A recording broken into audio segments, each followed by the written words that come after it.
T-minus 60 seconds and counting. We passed T-minus 60. 55 seconds and counting.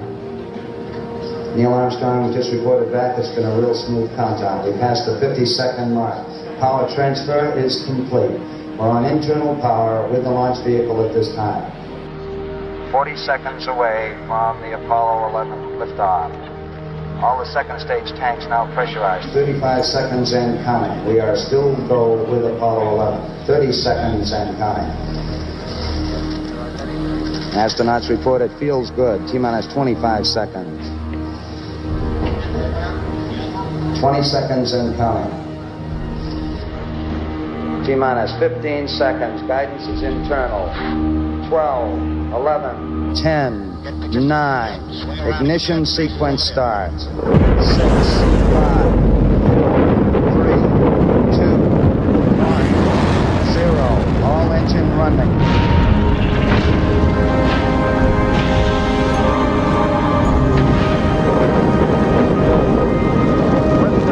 We have a liftoff, 32 minutes past the hour. Liftoff on Apollo 11. Power clear.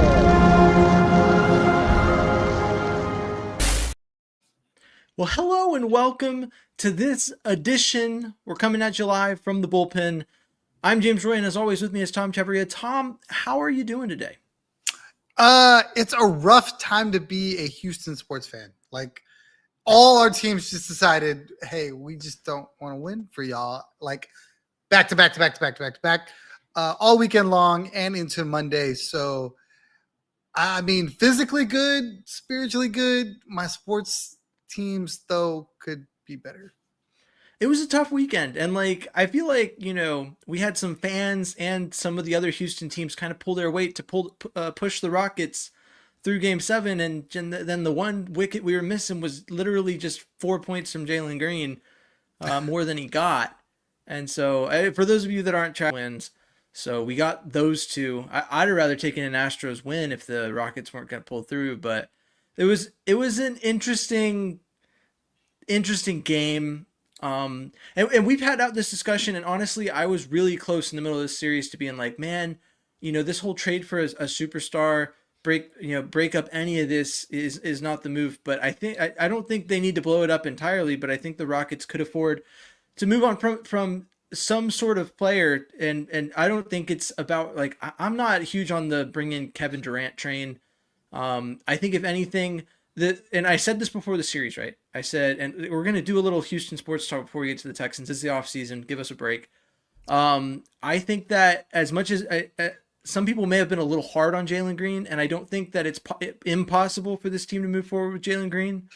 But I think the most logical move, because I said before the series, Jalen Green, 30 point per game, Jalen Green, which, not 30 points every game, but high scoring, let it flow, play basketball, do well. Jalen Green is very vital to this Rockets team's success, and it was my sole key to victory in this series. And if you notice, when Jalen Green scored less than 10 points, which is a very low mark, the Rockets couldn't win, and it happened 4 times.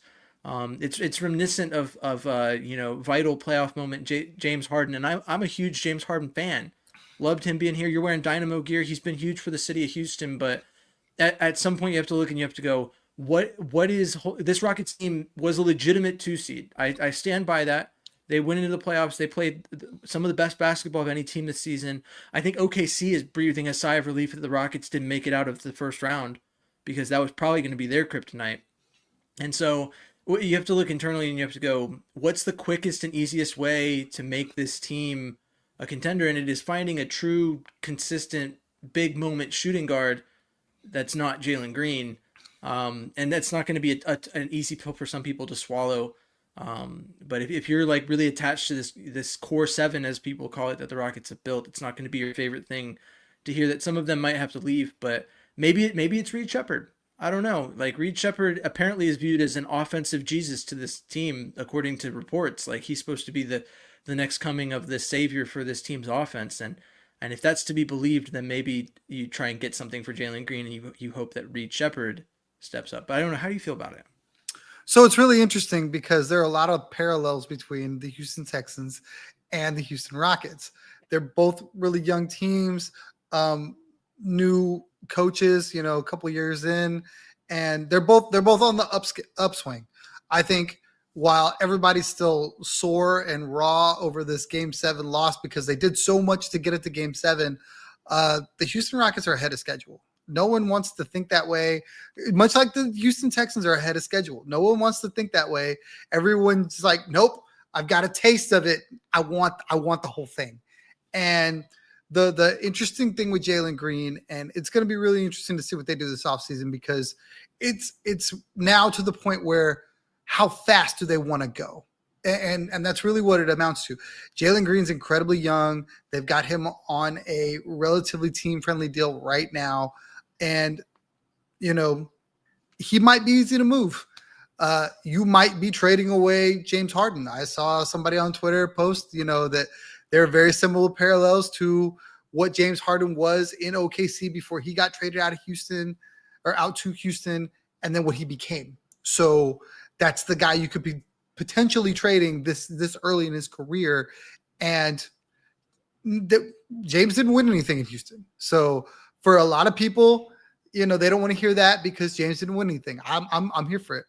The options right now, to me, I don't know if you go get him.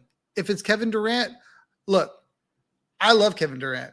Huge fan, University of Texas. We're both Longhorn guys. He's a Longhorn guy. He's incredibly on the backside of his career. Now, I think they need that. I think they have it in Steven Adams, who they need to resign. I think they have it in Jeff Green, who may or may not resign. Fred, Dylan, they have those guys. But you need a closer. That's the bottom line is you need a closer. To me, the guy that I need to see them go get, if they're going to go get anybody at all, and at the expense of Jalen Green, needs to be Devin Booker. Devin Booker fits where they are, fits the age, where he's in his prime, ready to lead this young team. I just don't know what's going to happen because I think that the Rockets are really set on what they have and are willing to see it through, much like OKC. OKC could have blown theirs up for a proven guy. And they said, nope, we won't do that. We'll add around it. And now look at them. I was watching the game before we went live, and they're giving it to Denver right now. It's at home. They're rested. Denver had to play a really long series, but they're looking really good with their core intact, and they didn't run out and go get a superstar. Yeah, and I mean that's like where I'm conflicted is I don't think it's just as simple as a superstar. I think you summarized it well, and you kind of sound like my Spurs fan brother-in-law in a lot of the points you're making. Not that you sound like a Spurs fan, but a lot of what he said was like, the Rockets are early, and the best player on your team is Amen Thompson, Alperen Şengün somewhere in there. So here's my thought, like, just to close out this conversation is like Durant.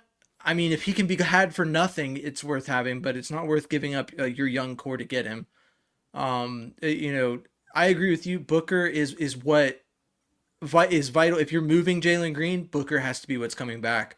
Or you have to believe that Reed Shepherd can fill in at shooting guard in a starting level capacity, and that he's just had a year to sit behind Jalen and see what not to do in some ways and what to do in others. Like, and then we have from the chat, someone said, is KD or Giannis worth giving up the young talent? And I guess I kind of answered that, but I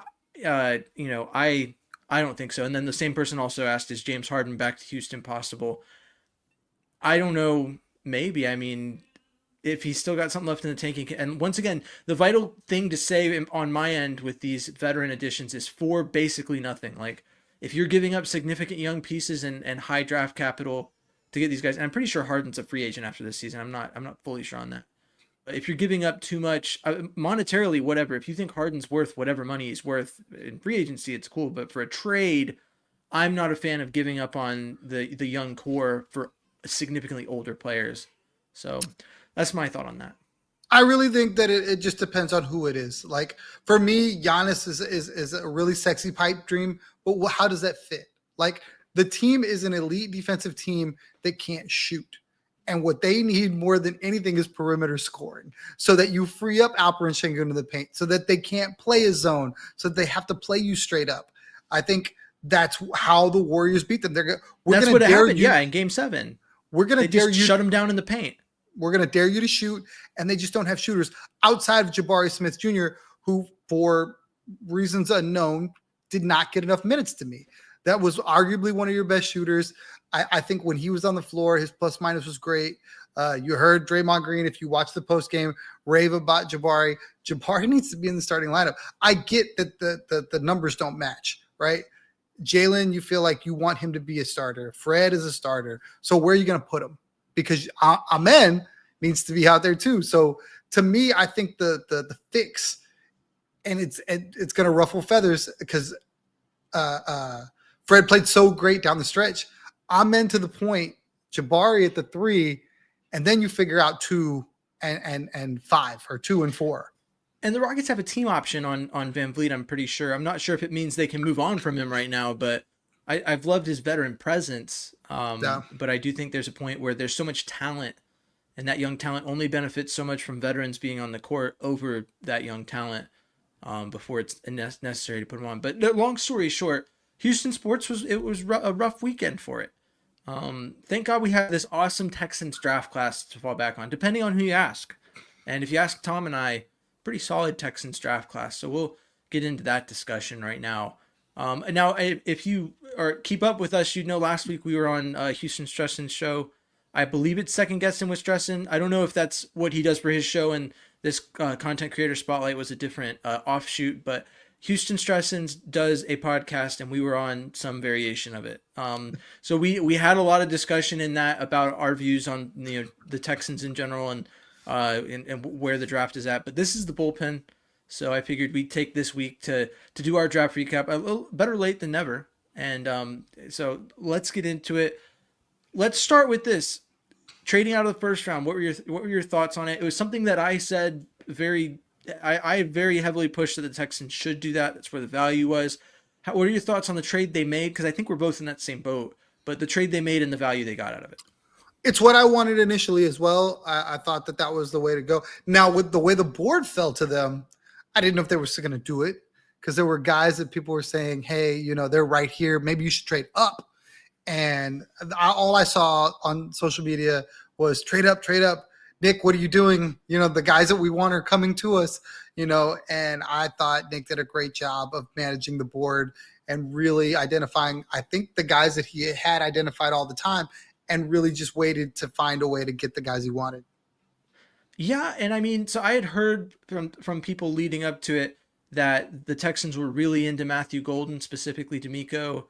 And I can't remember which Ohio State running back it was, if it was Henderson or Judkins, but I'm pretty sure he went to the Browns right before the Texans picked. So those are picks where maybe D'Amico didn't have as much pull as people thought, or maybe it wasn't universal throughout the organization the way those players were felt about. But obviously the Texans wanted to go for a wide receiver. I think that maybe push come to shove, Jaden Higgins was the guy they felt like they could get. Judging by the way Nick talked about it felt like he was like, there's a player right that was there when we're at 25, and we feel like trading back we can get him at 34. And if that's to be believed that they got that player, then it's Jaden Higgins, and that's a good pickup. I like the trade for value. If you do it straight up, it makes sense. I know a lot of people talked about right after the Falcons trading a future first to the Rams, but there's a significant difference in the value in those picks. The Rams were trading up like 20 spots, and the Texans were trading back only I believe it was 8 spots. So I do see why people felt that way, but also a lot of and we'll talk about this in a minute, but a lot of the people that were like, only take O-line, like a lot of the O-line picks the Texans had, the only player they had interviewed or showed significant interest in that was available was that Oregon tackle Connerly. And obviously that wasn't the player they were interested in, or maybe it was. Maybe Nick was talking about him and they felt like they could get him at 34 and it didn't happen. But either way, the Texans got their tackle. And if Ursery was always the guy, it couldn't have been Connerly. But I mean, I don't know. We're not inside that room. We don't know what they were going for there. But overall, the move was great. The Texans, I believe it was said, made 9 picks, and none of them were picks that they had going into the draft. So, Caserio, in typical fashion, made trades that were so, not egregious, but like so many trades that the Texans just literally didn't pick where they were set to pick going into the draft, which is crazy to me. But all in all, I mean, and you saw that was the push and shove of it, was like the value on trading back there was really good. And some of the trades that he made up, like, just so for those who don't know, I don't know the name of the guy, but there's a trade chart that values each pick. And so the Texans very clearly won like half of those trades, and the other half of those trades they lost by like a couple points. So there was a give and take of like pick up more assets and then, I don't want to say waste those assets, but like unload some of them to get where you want to be. Always be well equipped to move. That seems like Nick's philosophy. And so, of course, I like trading back. That was, and I think that who the Texans got was great. And that leads into the next discussion, which is, obviously, I hope I say his first name right. Ariante Ursary is the pick out of Minnesota at tackle.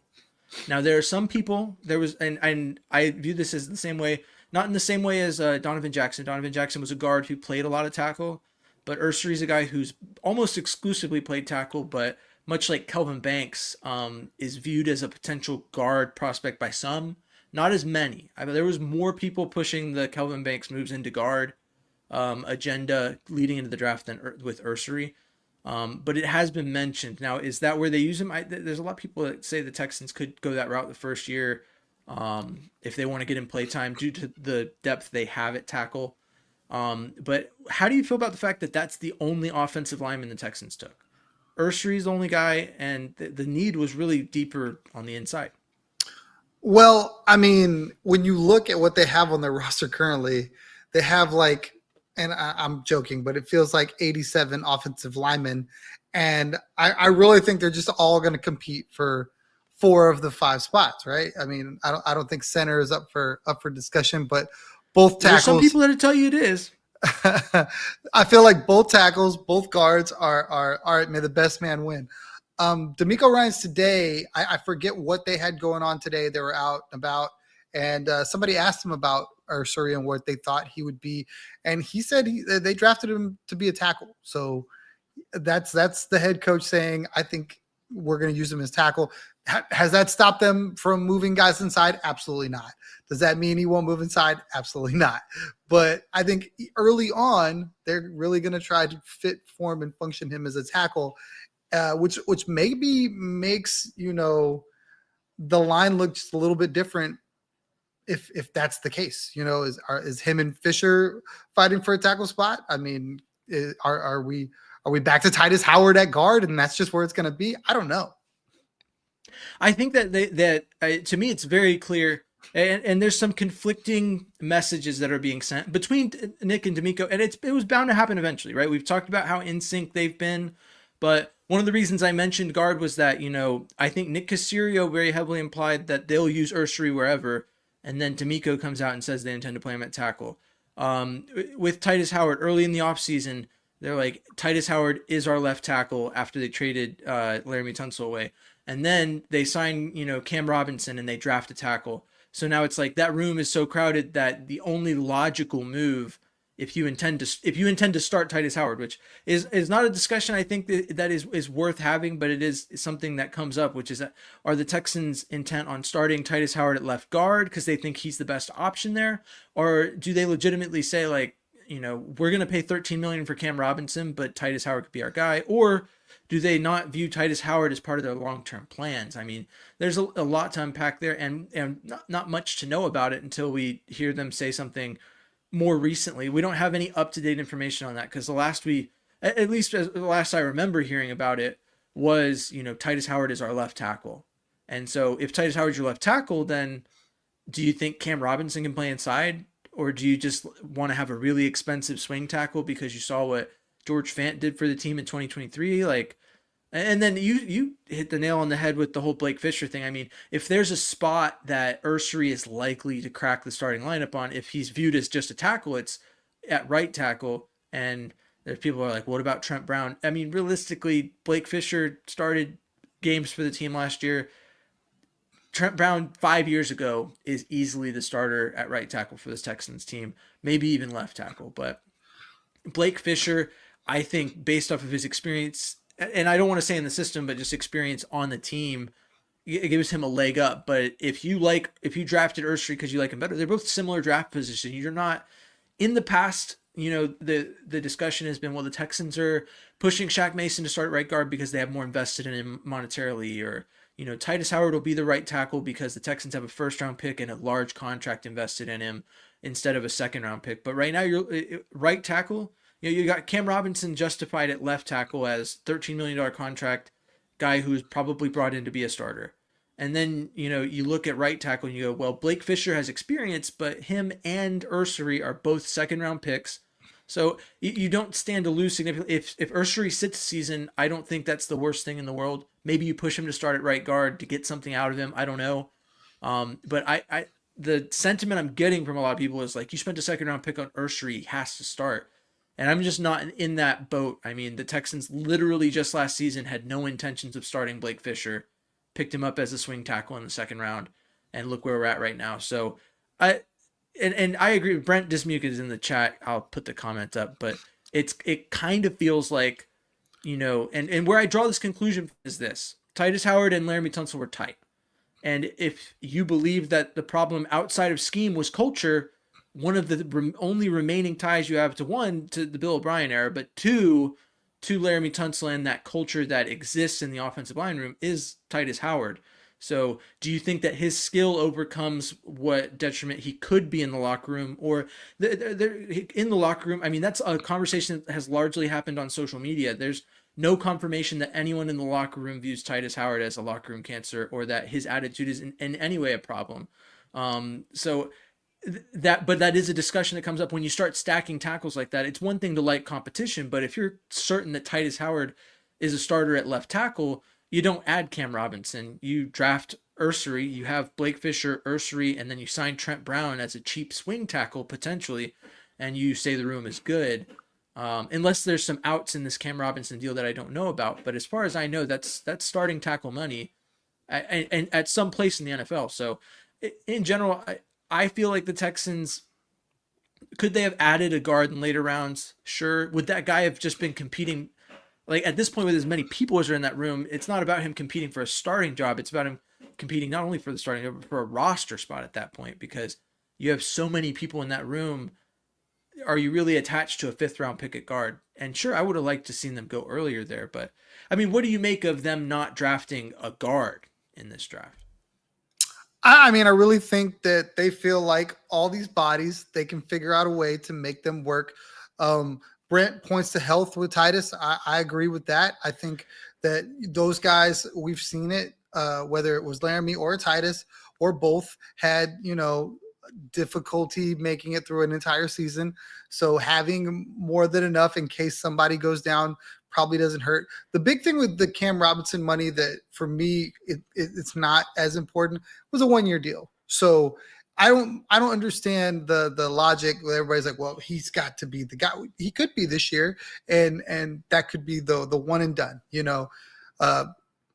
Blake, Ursary, both of them could sit behind these guys, and if somebody gets hurt, step in, and then when those guys fall out, all right, now we've got guys that are 2 years in the system or going into their second year in the system.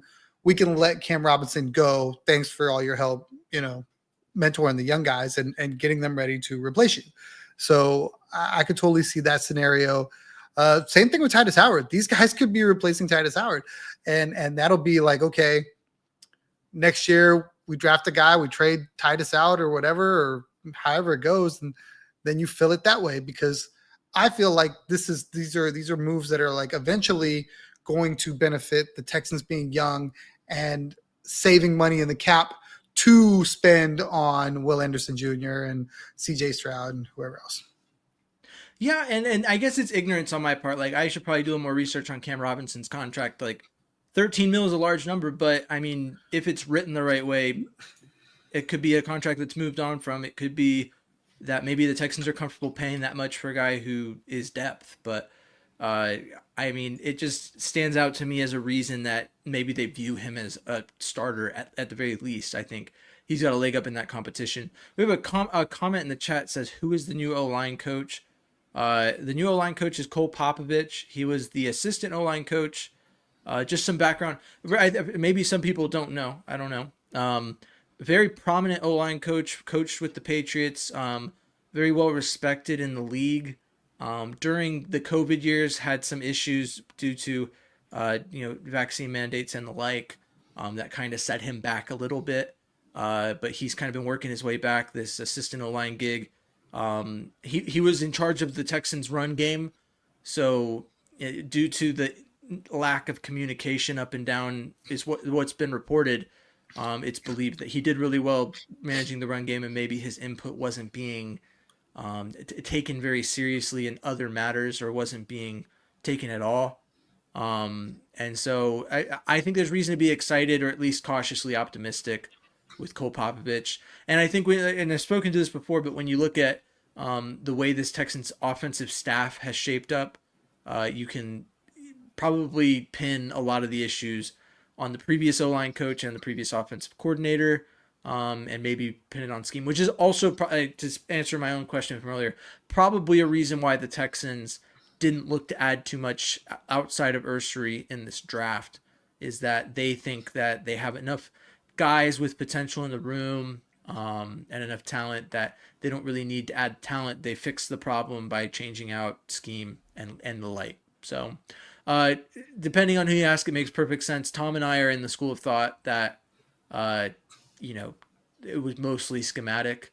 And so I have expressed that I'm mostly okay with the way the Texans approached O-line in this draft. And I even cautioned that this was the way it could go, as much as people didn't want to listen to me back then. But look what happened. Tom, am I right in saying that, Tom, that you are okay with the way the Texans drafted offensive line? I mean, you kind of have to be, because you can't make the picks for them. I probably would have tried to find a guard if I thought that I didn't have it in the room. The tackle thing is really interesting, because like we all are counting all these tackles, going, okay, where are they all going to play? Like, you paid all these guys, what are you going to do with them? And I don't necessarily know what the answer is. Like, it really is an intriguing thing that we're going to have to see how it shakes out. Like, I think Brandon said, or Brent said, that one of them could get traded. I think that would be really interesting.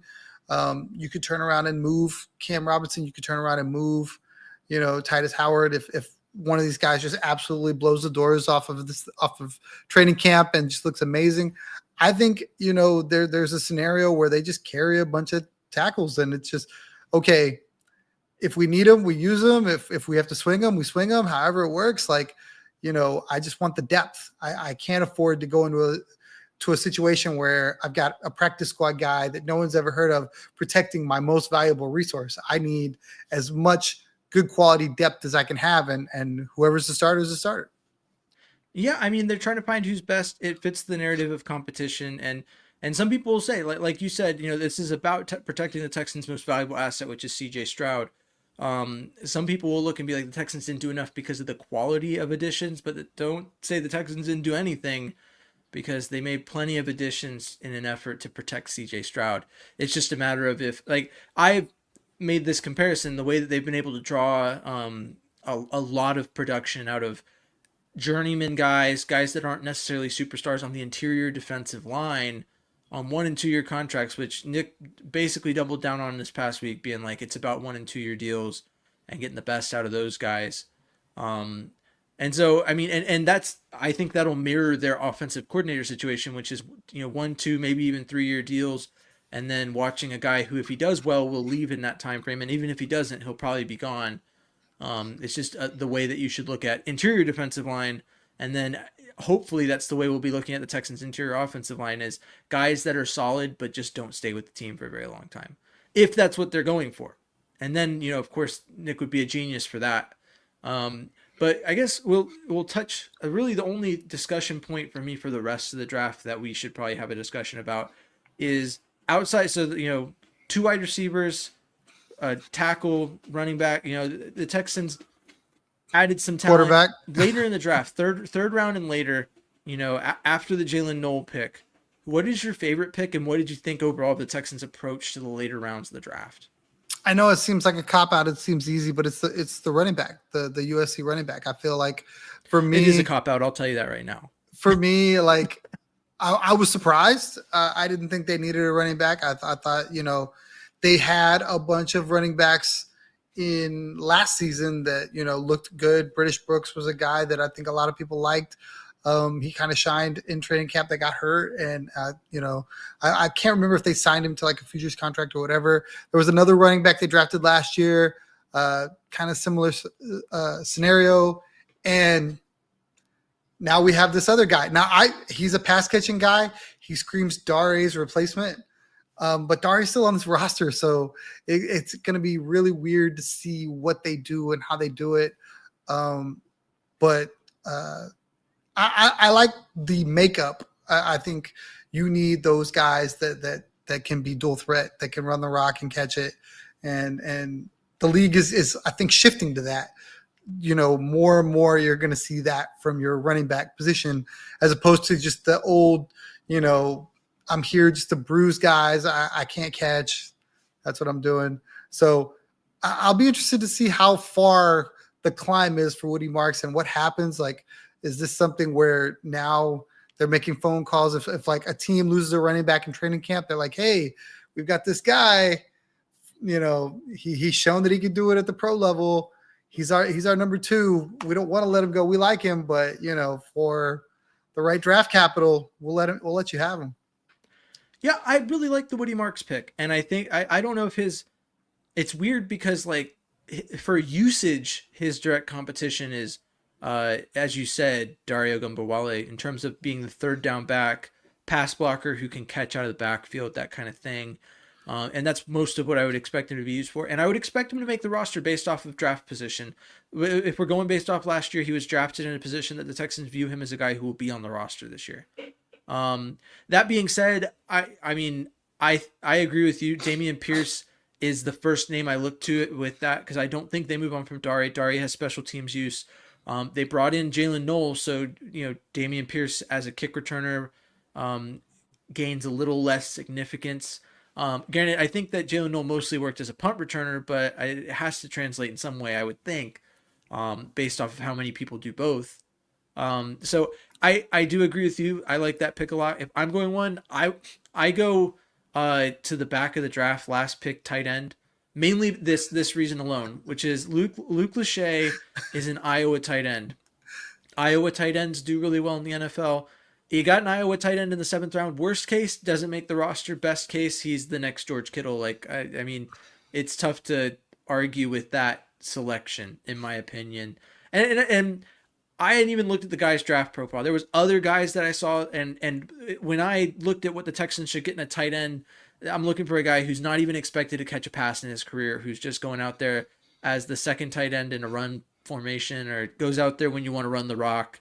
And obviously you'd want to, throw him the ball sometimes to not make it very obvious that you intend to run the ball when he's on the field. But I am just excited at the prospect of them adding a tight end at all. And I know it's the last pick in the draft. And last year, I think every Texans fan was like, Marcus Harris is a defensive tackle, and the Texans could afford to have one of those. And then he didn't even make the roster. And so imagine drafting a tight end in the 7th round, a position that's not perceived as a need based off of who you intend to keep on the roster.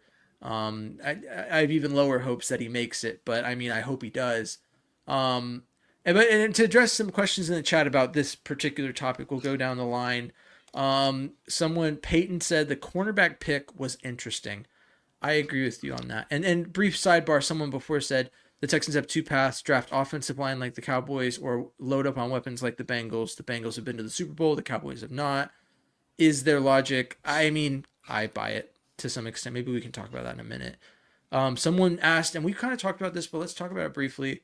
Do y'all know anything about that quarterback the Texans drafted? And, how do you feel about it? Honestly, I've said it doesn't matter. It's an irrelevant pick. You could call it a wasted pick. I don't know. I mean, I see the vision. Davis Mills is under the last year of team control. Is not likely to sign a similar deal. When I'm doing budget cuts as a GM, which I've never been, and maybe this is entirely wrong, I think the first budget cut is making sure I don't sign too expensive of a backup quarterback. I've said this like 30 times since this draft pick was made, and I'll say it again. There's a coach who's coaching Peyton Manning, asked about, hey, why don't you practice the backups more? And I'll say this with the Texans' current situation in mind: if CJ Stroud's not on the field, the Texans are screwed. And I'm uninterested in seeing what the Texans look like screwed. So, Graham Mertz could be God's gift to quarterbacking. And if we found that out, I would be happy about it, but I'm not expecting that when he touches the field. And Brandon kind of alluded to. I've heard that he's what's it called? Gerard's guy. And so with that in mind, you want your quarterback coach to like who he's coaching and have hope that he can develop him, and maybe he will, but this is just a team where quarterback picks are so incredibly uninteresting and unimportant to me with CJ Stroud in that quarterback room. Call me when the Texans don't have a quarterback anymore, and I'll tell you all about each quarterback in the draft and which one I'd rather have on the team. But Tom, how do you feel about it? Oh, I think it was smart. I mean, if what Brandon says is true, and I saw this draft day too, that there was buzz around Mertz, and he was probably going to end up in. I think I saw that he was going to end up in Miami. I think that teams are going to look for quarterbacks to groom and stash, and the Steelers. I'm sorry, the Patriots were famous for it. Tom Brady was their quarterback forever until, he wasn't. But they would draft quarterbacks and just develop them and then flip them. And, if that guy did anything at all, somebody came and gave them draft capital, and they always made draft capital off of that quarterback selection. And I feel like this is Nick Caserio kind of leaning the same way, right? So you've got Mills. Mills is your backup. You need a practice guy. This is a guy you can turn around, groom. If Mills has got to go, obviously you could trade him for capital now, or, you just keep building backups little by little by little. It's not bad to turn around and go, okay, if somebody comes to you and go, hey, I really like your backup quarterback, I want him, and they're going to give you a, 5th round pick, 4th round pick, and theirs is going to be higher than yours, now you're clearly moving up the draft board with a guy that never saw the field for you just because, okay, I need a practice squad guy. So I love that, they went and did that because you never know. You obviously never know. That guy could come out at training camp and light it up, and people are like, hey, who's this Graham Mertz guy? And then somebody's calling you because their quarterback goes down and they offer you something great. Yeah, and someone brings up a good point with Case Keenum leaving. I know Keaton Slovis is on the roster, but you're probably wanting some competition for that 3rd QB spot. Because I said that the team is screwed if CJ Stroud is out, but I think people that are employed to make the Texans win, regardless of circumstance, would like to have a fighting chance and believe in whoever they put out on the field. So I see it from that point, and also a lot of people pointed to the Steelers. I think the Steelers would be an interesting situation to see Davis Mills traded to. I even thought it was so appealing that on April Fool's, I literally made my April Fool's joke that Davis Mills was the next quarterback for the Steelers. And I thought I did a pretty good job of making that trade not believable, but apparently a lot of people believed it. So if you were caught in those crosshairs, I'm sorry. It better late than never with it already being May, but yeah, sorry about that. So yeah, here in the chat we got Debbie the Texan. Not to change the subject, but where are we moving to, y'all?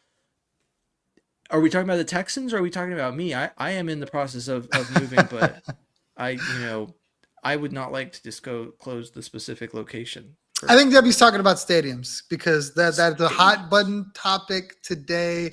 The Texans are discussing the possibility of relocation due to the fact that it would be more expensive to renovate the building than it would to build a new one. I don't know. I've heard a lot of different things. Cyprus sounds appealing.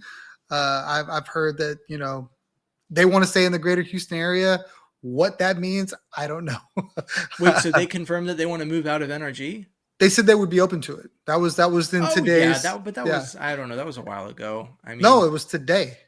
They reconfirmed it again? Yes. So people are already speculating, well, where are they going to go? a lot of people are like, I think it'd be great if they moved it because the area they're in now is just horrible. Yeah, it's a rough area. The In terms of Woodlands. approach, just yeah, I agree with that. But I mean, I don't know what you gain. I am always interested in new things. It'd be nice to have a new stadium, but there's a lot of factors that make me believe that's not likely. But I know that they're moving their headquarters and like H Texans United said, their practice facility and stuff away from the same area as the stadium, which I don't know how I mean I is there a benefit to that? I don't know. I never ran an organization, so uh, we'll see. But as far as like where the Texans are moving to, I think they stay put. I mean, I always and realistically, it's not a realistic option. But if we're looking at it, my biggest thing is their ties to the rodeo and the city in that property would make it really difficult to move on from it, or at least it would be a bad PR. I think it'd be a bad look to do that. But if they could somehow formulate a plan and kick some money into getting the Astrodome fixed, I think that's their best yet still also super unrealistic avenue to getting a new stadium. If they could say, hey, what if we made the Astrodome great again? I don't know, like that could be. I think a lot of people would like that better than watching it rot next to, NRG. But who knows? Who knows? But anyway, we've been at it for a while. I feel like we've adequately addressed the draft topic, and to be honest, I have a family that I would like to hang out with some more today. So it's the off season, guys. I love talking Texans, but I'm a father. I'm a family man. So yeah, Tom, any final thoughts before we kind of bring this thing to a close? Not really. I'm looking forward to football. I can't wait for that. Looking forward to the Texans putting these guys on the field. The wide receiver competition is going to be an interesting one. I think we're going to have plenty to talk about once they start throwing the ball around and who's gone up and who's come down and who might go out. There's a lot of bodies in that room, so now they're going to have to figure that out. So that'll be definitely something we talk about as we get closer and closer to it. Yeah, I mean the draft is over. And so we enter the barren wasteland that is the off season prior to the preseason starting. Sure, there's off-season workouts, OTAs, and all that stuff, and we'll probably get some idea of how the Texans view these players. But for right now, like it's really just they've set the roster to some extent. We might see some moves in between, but it's kind of a hold and see what happens part of the season. So Tom and I will do our best to bring you the best Texans content during that time. But yeah, that's what's up. And yeah, I mean, like to emphasize, I've said it 100 times. I'm super excited about this draft class. I give it a B plus. I think that as much as it's different from what a lot of people in the online universe that have never run an organization or been the GM in the NFL would have drafted it. I think it fills a lot of needs and makes this team better. So can't ask for much more than that. Thanks for tuning in to the Bullpen. I've been James Roy. You can find me at James Roy NFL on Twitter, Instagram, TikTok, and Tom is at TCTom1 on Instagram and Third Coast Tom on Twitter. And he disclosed his TikTok, but I'll let you go back and find that. That username is just not memorizable for me. I don't have the bandwidth for it. So it's more complicated than very close to the. There's nothing going on there anyway. You got nothing to worry about there.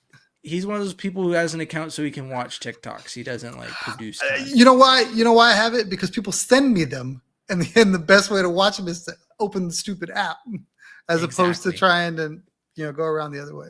My wife recently did the same thing. She never had TikTok, and she finally got it because she was like, she heard that the algorithm on there's a lot better at picking content for you, but two, she was like, people keep sending me TikToks, and I don't have the means to watch them.